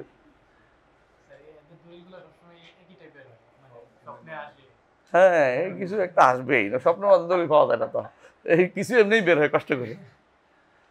তুই কথাটা যখন তোর সোনা গান্ধা যাই বুঝতে পারিস, তোরা আস্ত রাখবে কিনা, চুলগুলি কাইটে কামাইয়া তোর লম্বা করে দিব। চিনিস তো সোনাগান্ধ মাহমুদের একটু বলিস তো। মাহমুদ তো আড়াই বাড়ির মুরিদ না? তোরা আমি চিনি নি, তোরা সোনাগান্ধ দরবার হলো আড়াই বাড়ি, সব দিতে হবে, সব পুরপুরা চিনি না। তবে আমি জানি বাংলাদেশে বেশিরভাগ হয় শশী না, সবগুলি ফুরফুরার গোষ্ঠী, হয় শশী না চর্ম নাই, এদের কোনো না কোনোভাবে লেজ আছে, অথবা আছে না। আটরশিটা কিন্তু বালাকুটি, বালাকোট বুঝিসনি? বালাকোটে দুইটা গোষ্ঠী, আর দুইজন ছিলেন, একজন হচ্ছে স্যার সৈয়দ আহমদ শহীদ, স্যার না সৈয়দ আহমদ শহীদ, একজন শাহ ইসমাইল শহীদ বলি আর কি, আমাকে বলি ইনশাল্লাহ শহীদ, ব্যাস ইনশাল্লাহ দিয়ে বললাম। তো শাহ ইসমাইল কিন্তু বিশুদ্ধ আকীদা মানহাজের লোক ছিলেন, ওনার থেকে এই জন্য কেউ বেদাতিরা দেখায় না। শাহ ইসমাইল থেকে ওনার বই আছে, তাকওয়াতুল ঈমান বই আছে, তাকওয়াতুল ঈমান খুব ভালো বই আছে, ভালো। তো সৈয়দ আহমদ সাহেব ছিলেন অনেকটা ভালো মানুষ ছিলেন, নেককার মানুষ ছিলেন, কিন্তু এলমে দুর্বল ছিল। আবার ওনার অনুসারী বেশি ছিল, কেন উনি একটু বেশি আবেগ ছিলেন। ওনার অনুসারীরা এদেরকে বলে বালাকুটি, মানে বালাকুটে উনি মারা গেছেন তো, বালাকুটি বালা। তো বালাকুটি ওনার ছাত্র হচ্ছে ওই যে রসুল নোমা একজন আছেন, তারপরে একজন আছেন। তো ওনাদের মুরিদ হয়েছে ফুরফুরাওয়ালা, বুঝছেন তো? তো ও বালাকুটির একজন আসছে, কি বলে এদেরকে, আটরশিতে একজন আসছে, একজন চন্দ্রপুরী একজন আসছে, একজন ওই এটি সবটি বালাকুটির লোক। ও যারা তারা যুদ্ধ করতে গেছিল, আসার পরে প্রত্যেকেই দাওয়াতের কাজ করেছে। তো কেউ কেউ দাওয়াতের সাথে তাসাউফ একসাথে করেছে, বুঝতে পারছেন? এখন তখন এলমের খুব প্রসাদ ছিল না, সত্য কথা এটাই। হাদিসের খুব প্রসাদ ছিল, এলমে হাদিসের প্রসাদ যেখানে থাকবে সেখানে বেদাত থাকে না, মনে রাখবে এটা। যত এলমে হাদিস চাপাইবে তত বেদাত প্রবেশ করবে, এলমে হাদিস ঢুকবে বেদাত পালাবে, এলমে হাদিস বেদাত একসাথে ঢুকবে না। রাসূলুল্লাহ সাল্লাল্লাহু আলাইহি ওয়াসাল্লাম হাদিস যেখানে ঢুকবে এখানে অন্ধকার চলে যাবে, বেদাত থাকবে না। তো ওনার অধীন যেগুলি এসেছিল না, এই যে এমনকি আশ্চর্য জিনিস হচ্ছে দেওয়ানবাগি, এগুলি সবগুলি কিন্তু, এমনকি মাতুয়ালি, শাহ মতুয়ালি, সবটি কিন্তু বালাকুটি। এমনকি ইয়ারা ওই যে ফুলতলি, এরাও বালাকুটি, জৌনপুরি বালাকুটি, জৌনপুরিও বালাকুটি। না এই তো কথার কথা, কোরআশ বংশ সবাই দাবি করে, ফুরফুরে দাবি করে, অস্বীকার করছি না, এটা শুনলে তো খবর আছে আমার। সঠিক চট্টগ্রাম তো একবার রসুল বংশধর গেছে, মনে করতেছে সব বংশধর গেছে, শিয়ারা তো সব সৈয়দ লেখে। তো আসলে এরা সবগুলি বালাকুটি। তবে আরেকটা গোষ্ঠী আছে আঞ্চলিক। আঞ্চলিকটা হলো এই ইয়াটা, এই যে ভান্ডারি, হ্যাঁ, তারপরে ওই যে আরেকটা আছে আবার এখন কিছু দায়েম শরীফ আর দায়েম শরীফ এখানে, এই সবটি কিন্তু বালাকুটির অংশ। বালাকুটি ভালো কিছু প্রথম থাকলেও সে সবগুলি বলা দিয়ে গেছে। এইগুলি সবগুলি ফিরে আস্তানা শিখাচ্ছে কি যেন বুঝার জন্য এই দেশটা কিভাবে ছেয়ে আছে, এরা দেশের ভিতরে রন্ধে ঢুকে গেছে এরা। তোদের এরকম রন্ধে ঢুকতে ঠিক হবে দেশটা, ঢুকতে পারিস। এখন তোমার দেখো মাদ্রাসা বোর্ডে সিলেবাস পরিবর্তন করতে গেলে খেপে যায় কারা? বালাকুটিরা। এইভাবে সবাই একমত। তুমি ইচ্ছা করলেও সত্য পড়াইতে পারবে না, ইচ্ছা করলেও তুমি সত্য লিখতে পারবে না, পড়বে না, কেউ মাদ্রাসা নিবে না, তোমার বই পড়াবে না, দরকার হলে ঝগড়া করে ফেলবে, কবর পূজা পড়াবে। এই জন্য মাদ্রাসাগুলো দিয়ে পড়াও তো সমস্যা, তোমার বই পড়াবে না, তুমি যত চেষ্টা করো না কেন। এদের আবার অনেকগুলো ছোট ছোট শাখা হয়েছে, ওই যে যেমন শশিনা, সোনাকান্দা, এগুলি ফুরফুরা, বুঝছো তো? সোনাকান্দার আবার অনেকগুলি শাখা হয়েছে, ফাতেহাবাদ হয়েছে, তারপরে হ্যাঁ তো আড়াইবাড়ি হয়েছে, ওনার মেয়েদের যেখানে বিয়েতে সব ফিরে হয়ে গেছে, তারপরে সিংগুলা হয়েছে, তারপরে 10 পাড়া হয়েছে, তারপরে তুই জানাস না কেন মুখস্থ এগুলি, পীর গোষ্ঠীর মানুষ তো এই জন্য সব মুখস্থ পারে। তুই পীর গোষ্ঠী নাই না, আমি পীর গোষ্ঠী, আমার বসলে হইতো, দরবারে বসলে গেলে খারাপ হইতো না। আমি দরবার নষ্ট করে দিয়েছি, খুব দুঃখ আমার, শশীনার হুজুরদের দুঃখ, আমি দরবারটা নষ্ট করেছি। আমি কিচ্ছু করি নাই, আমি তো বিরোধিতা করতেছি না, তোরা বসে যা, আমার ভাইদের বলে তোরা বসে যা। ওরা বলে হ্যাঁ আর করবো না, বসবো না, কেন বসবো, এটা কি জন্য বসে থাকবো? আমার ভাইরা বসতে চায় না। হ্যাঁ, ঝগড়া যখন হবে কোথায়? কোরআন হাদিস বুঝার ক্ষেত্রে বা কোনো বিষয়ে কোনো মাসালার ক্ষেত্রে কোথায় আসতে হবে? আমরা কত ঝগড়াই করি, কোথায় আসতে হবে? কোরআন সুন্নাহ দিকে। আর যে আমরা কোরআন সুন্নাহ দিকে না আসে যদি কোনো আমরা দার্শনিকদের কথার দিকে যাই, তাহলে শেষ। এইটাই করে যত বেদাতি দেখবেন যে কোরআন সুন্নাহ দিকে ফিরে আসতে রাজি, সে প্যাস খুঁজবে, আমল খুঁজবে। এই রসুলের কবরের কাছে গেলে সালাম দেয় না, সালাম দিলে জবাব শুনে না, জবাব দেয় না রসুল, ওইটা রাজি করে নেবে, ওটা কয়ে হলো, বুঝছেন না কথাটা? আমরা কবরের কাছে গেলে জবাব সালাম দিও, সালাম দিই নাকি? বলে সালাম দেয়, সালাম দিলে উনি জবাব দেয় না, সালাম দেয় কি জন্য? এবারে ওইটা নিয়ে আসতেছে, সালাম দিলে উনি জবাব দেয়, আমার কোনো দলিল আছে? কিন্তু কবরওয়ালার উপরে সালাম দিলে কবরওয়ালা জবাব দেয়, কোনো হাদিসে আছে? নাই, কইেন না, আছে। যারে চিন্ত দুনিয়ার বুকে তার জবাব তো হাদিসে আছে, আর রাসূলুল্লাহ সাল্লাল্লাহু আলাইহি ওয়াসাল্লামের জবাব তো হাদিসে আছে, উনি দেন। কিন্তু সব মানুষ তো সমান না, যাকে আল্লাহ শোনানোর ইচ্ছা করে তাকে শোনান, যাকে আল্লাহ শোনানোর ইচ্ছা করে না তাকে শোনেন না। আপনি বলতে পারবেন না যে আমারটা শুনছে,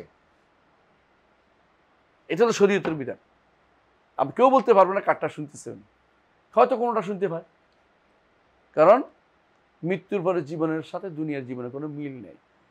এই শোনার সাথে আমাদের বলার আওয়াজের মতো না, আমরা যেমন দরজার ওই একটা শোনাইতে পারি না, এরকম না। কারটা শোনাই দিবে আমরা কেমনে জানি? ফেরেশতা পৌঁছাই দিচ্ছে কারে? আমার সালাম রাসূলের দরবারে, তাই না? ইল্লা রাদ্দাল্লাহু আলাইহি রূহি হাত্তা আরুদ্দা আলাইহিস সালাম, আল্লাহ আমার রূহ ফেরত দেন, আমি তার উপরে সালাম জবাব দেই। আচ্ছা, তো উত্তর দেয় তো, তাই না? এটা হাদিসে আছে। এবং ইমাম ইবনে তাইমিয়া উল্লেখ করেছেন, দুনিয়াতে কেউ যদি চিন্তো কাউকে এরকম কেউ যায় সালাম দিলেও জবাব দেয়, তাহলে সবাই না, সবাইটা জবাব দিচ্ছে, কোনো দলিল নেই। কথা বুঝছো? যদি এইটা যদি হয়, খেয়াল করে দিলাম, তাহলে বোঝা গেল মৃত্যুর পরে জীবনের সাথে মৃত্যুর জীবন উপরের জীবনে কোনো মিল। উপরের জীবনে তো আমরা এই পাশের ওই পাশের কথা শুনি না, আর মাটির ভিতরে যাইয়া যদি কোনো শোনাইতে হয়, কে শোনাইতে পারবে? একমাত্র আল্লাহ। ইন্নাকা লা তুসমু মান, ইন্নাকা লা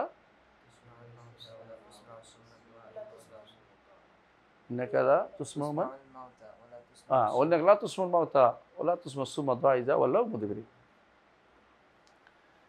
তাহলে বোঝা গেল যে আমাদেরকে যে কোনো সময় যে কোনো জায়গাতে ঝগড়া হলে কোথায় আসতে হবে? কোরআন সুন্নাহর দিকে। আর আকীদার বিষয়টা আসা সহজ কেন জানেন? কত আকীদার বিষয় কোনো কেয়াস নেই, মতভেদের জায়গা নাই, নতুন কিছু নেই। সুতরাং পুরাতন কিছু হইলে কোরআন দিকে আসা সহজেই। আগে কেউ এটা বুঝছে কিনা, এটা আমার বুঝতে না। আগে কেউ আমার এই কথাটা বুঝছে কিনা, বুঝছেন? যেমন ধরেন ইখতিলাফ করতেছেন আপনি কি নিয়ে? হ্যাঁ, দাজ্জাল নিয়ে। আপনাদের একজন বলছে দাজ্জাল তো কি টাকা পয়সা, ডলার। আরেকজন বলছে দাজ্জাল হচ্ছে ইউরোপীয় সভ্যতা, তাই না? আরেকজন আমার কাছে এসে বলতেছে দাজ্জাল হচ্ছে সৌদি পুলিশ। কেন রে? এক চোখ আছে, দেখছি চোখেরটা লাগানো আছে, আরেক চোখ না হলো তো মুসা কোনটা? এক চোখ বুঝুনি। মানে তাদের এখানে একটা যে এটা আছে, ওই যে লোগোটা একটা চোখ আছে, এটাকে বলে তারা সাহেব, মানে সে অতন্ত্র, মানে প্রহরার মতো কাজ করতেছে, সে ঘুমাবে না, তো অন্যায় করলে ধরে ফেলবে, এটা উদ্দেশ্য তাদের। এটারে শেষ পর্যন্ত টেনে নিয়ে কি বানাইছে? দাজ্জাল বানিয়ে লইছে। আরেকজন বানাইছে দাজ্জাল, দাজ্জাল তো ইউরোপীয় সভ্যতা। আর দাব্বাতুল আরদ, দাব্বাতুল আরদ কি আর? এগুলো আর কি ব্যাকটেরিয়া, এইগুলি। এআইকে দাজ্জাল বলতেছে। দাজ্জাল এআই মাঝে মধ্যে পারে না, দেখো না দাজ্জাল কেমন হইলো? তো অনেক কিছুই পারে না। দাজ্জাল এআই চোখ কই? এগুলি বলা ঠিক না। দাজ্জালের কাজকে ঘনায়িত করতেছে, এগুলিও কাজ। মানে দাজ্জাল বোঝা সহজ।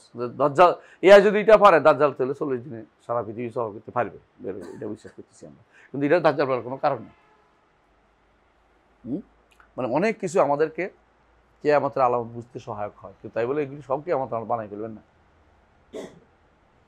সব কিছু কিয়ামতের আলামত বানাই ফেলবেন না। যেটা দেখে আগের বুড়িরা যেটা দেখে বা বোন কিয়ামতের আলামত, মানে যেটা তার হাদিস পড়া নেই, সে মনে করছে কিছু একটা তো ঘুরছে, এটা নতুন কিছু দেখাচ্ছে। মোট কথা আমাদেরকে ফিরে আসতে হবে কোথায়? কোরআন এবং সুন্নাহর দিকে। কারণ আকীদার ক্ষেত্রে নতুনত্ব নাই। আকীদা এখন নতুন করে একটা রকম বাড়বে না। নতুন আকীদা পড়লে সোজা, এটা সহজ, এটা কি ভালো হচ্ছে, এটা যে নির্দিষ্ট সব কিছু সুনির্দিষ্ট। ইচ্ছা করে আপনি একটা কিছু বাড়াইলেই ভুল করলেন, আপনি নতুন তথ্য দিলেন, ভুল করলেন। আপনি তথ্য দিয়েছে পুরানটাই দেন, নতুন করে কিছু দিয়েন না, নতুন করে কিছু দিয়েন না, বুঝছেন তো? একজন তো বলেই দিছে যে মাহাদি আসবে কি নিয়ে জানেন তো? লম্বা টুপিওয়ালা।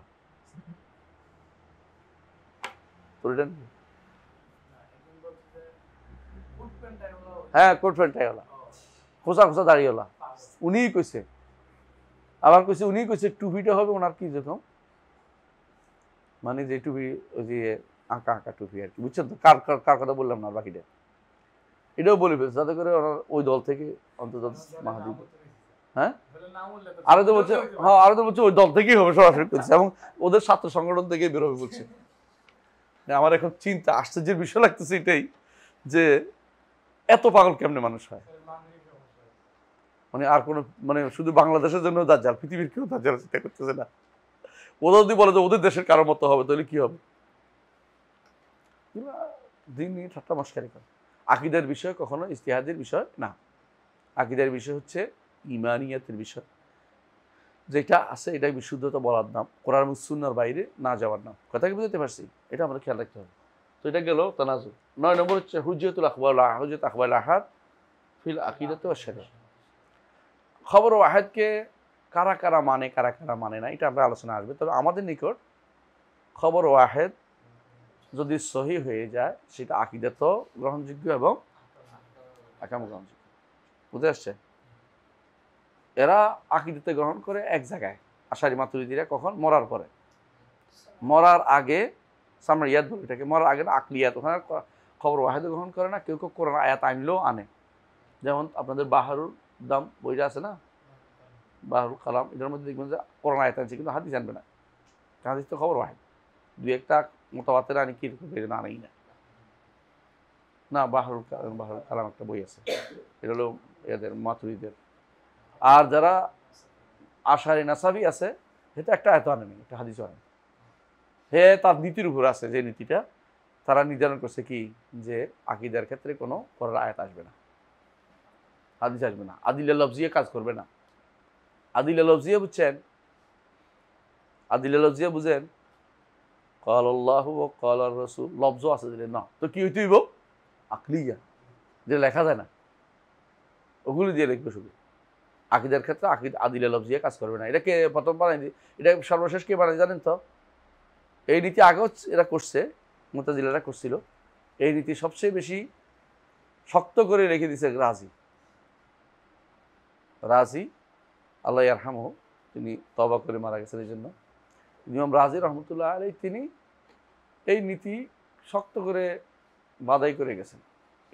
এই নীতিটাই খণ্ডন করছে ইবনে তাইমিয়া রহমতুল্লাহ আলাইহি তার আকলন নাকলের মধ্যে বিস্তারিত। তো এবং এই নীতিটা হচ্ছে ইসলামের জন্য সবচেয়ে ক্ষতিকর, যে আমি খবর ওয়াহিদ মানব। আসলে হাদিস ইনামাল আমালু বিন্নিয়াত, এটা কোন হাদিস? মুতাওয়াতির খবর ওয়াহিদ। এমনকি খবর ওয়াহিদের মধ্যেও এটা আরো গরীব। এখন যদি আপনি বলেন ইনামাল আমালু বিন্নিয়াত, এটা মানতেছি না, আকীদার মধ্যে তো হইব, কেমনে আপনি এটা বলতে পারেন একজন মানুষ? আমি বুঝাতে পারছি? অথচ এটাকে আপনাকে কি মানতে হবে? হুজ্জিয়ত মানতে হবে আপনাকে। আরেকটা হলো 10 নম্বর হলো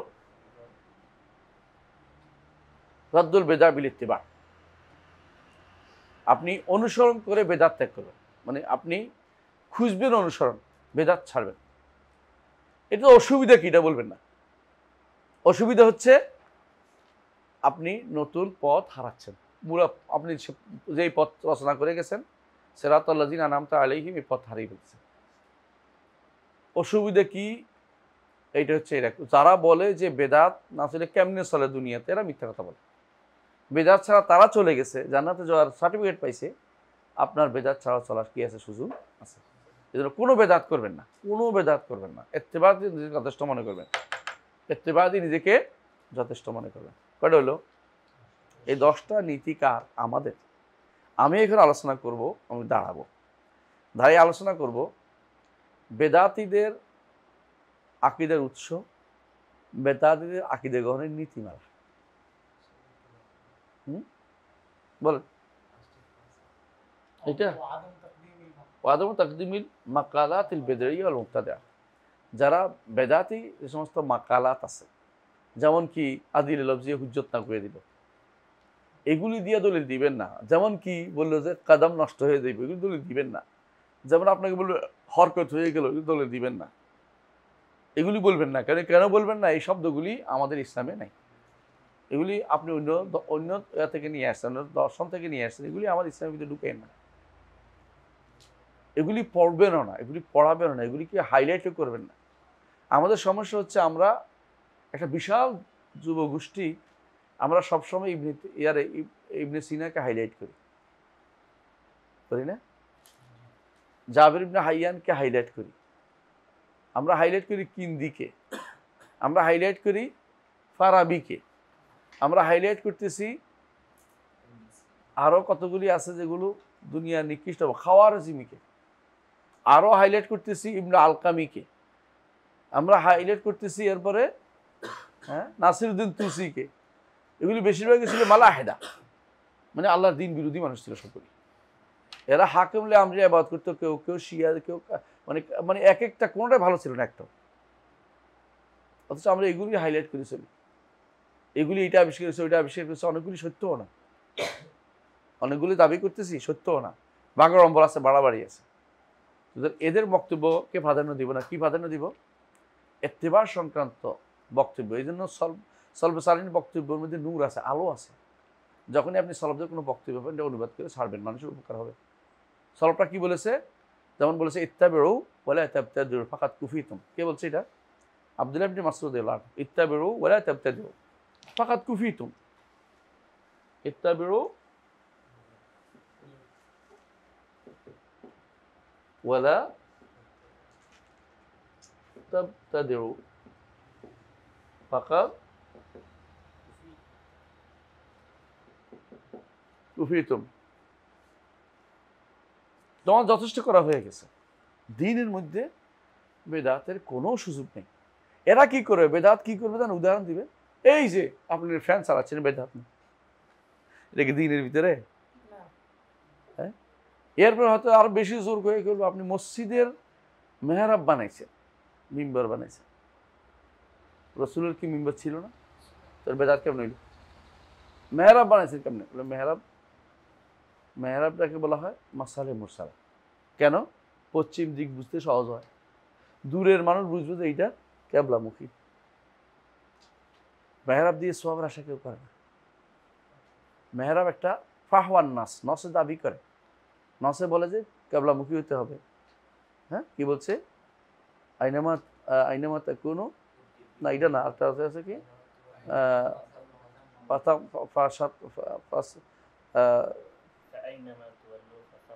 আইনামা তুয়াল্লু, না না না, আমি ওইটা চাচ্ছি না, ওইটা উদ্দেশ্য না আমার। আমার উদ্দেশ্য হচ্ছে এটা যে ফাওয়াল্লি ওয়াজহাকা শাতরাল মাসজিদ হাইসুমা কুনতুম ফাওয়াল্লু উজুহাকুম শাতরা। আহসানতা, বারাকাল্লাহু ফিক। তো এটাই আমি চাচ্ছিলাম যে এখানে আয়াত আল্লাহ বলে দিয়েছেন হাইসুমা কুনতুম ফাওয়াল্লু উজুহাকুম শাতরা, যেখানে থাকো না কেন তোমার চেহারাকে শাতরাহু, সেই দিকে ফিরিয়ে দাও। কোন দিকে? কিবলার দিকে, কাবার দিকে।